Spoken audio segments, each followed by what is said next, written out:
मन बदलो, जीवन बदलेगा। ये सुनने में शायद बहुत सीधा लगे, पर ये स्रोत इसे काफी गहराई से देखता है। हाँ बिल्कुल।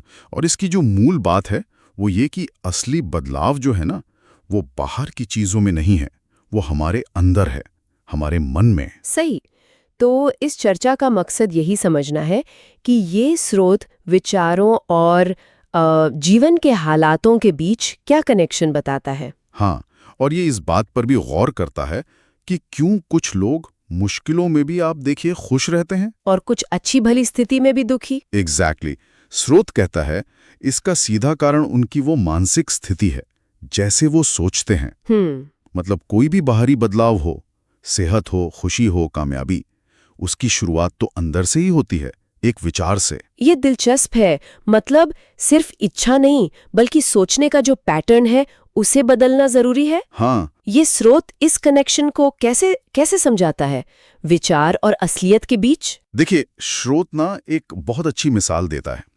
वो कहता है मन एक उपजाऊ जमीन जैसा है। अच्छा, जमीन जैसा। हाँ, अब जैसे बीज आप डालेंगे वैसे ही तो फसल मिलेगी, है ना? सही बात है। अगर हम लगातार वो चिंता, डर, शक वाले बीज बोते रहें तो जीवन में क्या दिखेगा? निराशा, मुश्किलें। और वहीं अगर हम उम्मीद, हिम्मत या जैसे कृतज्ञता वाले विचार उनको सींचें तो फिर खुशी और सफलता मिलेगी। तो ये सिर्फ पॉजिटिव थिंकिंग नहीं है? नहीं नहीं, स्रोत जोर देता है कि ये कोई जादुई सोच नहीं है, ये एक तरह का मानसिक अनुशासन है, प्रैक्टिस है। ये जमीन वाला जो रूपक है, ये काफी दमदार है। पर क्या स्रोत ये भी बताता है कि इस जमीन पर जो पुरानी वो नकारात्मक सोच की खरपतवार जम जाती है, बिल्कुल, उसे कैसे हटाया जाए? क्योंकि वो आसान नहीं होता, अक्सर नहीं होता। बिल्कुल सही कहा। और स्रोत इस चुनौती को मानता भी है, वो कुछ प्रैक्टिकल कदम बताता है। अच्छा। और ये सिर्फ अच्छा सोचने से ज्यादा गहरे हैं। पहला कदम है अपने विचारों के प्रति जागरूक होना। जागरूक होना मतलब ध्यान देना कि दिन भर में मन में चल क्या रहा है, जैसे आप बाहर से खुद को देख रहे हो, बिना जज किए। ओके, देखना कि क्या सोच रहे हैं। हाँ।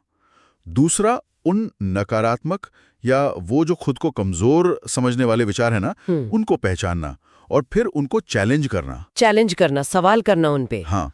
स्रोत कहता है कि अक्सर ये विचार बस आदत बन जाते हैं, जरूरी नहीं कि वो सच हों। तो उन्हें दबाया नहीं है, बल्कि समझना है और सवाल करना है। अच्छा, बिल्कुल। और तीसरा कदम है जानबूझकर, सचेत रूप से उन विचारों पे ध्यान लगाना जो हमें आगे बढ़ाते हैं, जो हमारे लक्ष्य से मिलते हैं। और ये सिर्फ रटना नहीं है, उन विचारों को महसूस करना है, उन पर विश्वास करना है। और ये सब एकदम से हो जाता है? नहीं, यहीं पर सबसे अहम बात आती है जो स्रोत कहता है।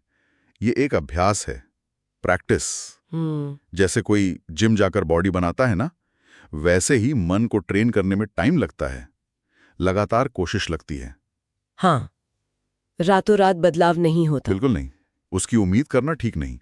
तो ये एक सतत प्रक्रिया है, जैसे आपने कहा बगीचे की देखभाल की तरह। हाँ, है ना? सिर्फ बीज बोना काफी नहीं है, लगातार निराई गुड़ाई करनी पड़ती है। सही कहा। तो स्रोत का सार यही लगता है कि जीवन का कंट्रोल काफी हद तक हमारे अपने हाथ में है। हाँ, और उसकी चाबी हमारे सोचने के तरीके में है। बिल्कुल। और अच्छी बात यह है कि इसके लिए कहीं बाहर नहीं जाना, इसे आज अभी से शुरू किया जा सकता है। एकदम सही। निष्कर्ष यही निकलता है कि असली टिकाऊ बदलाव बाहर की चीजों को बदलने की कोशिश से नहीं आता, वो आता है अपनी भीतरी दुनिया, अपने मन को बदलने से। जैसा स्रोत बार बार कहता है, बदलाव बाहर नहीं, भीतर से शुरू होता है।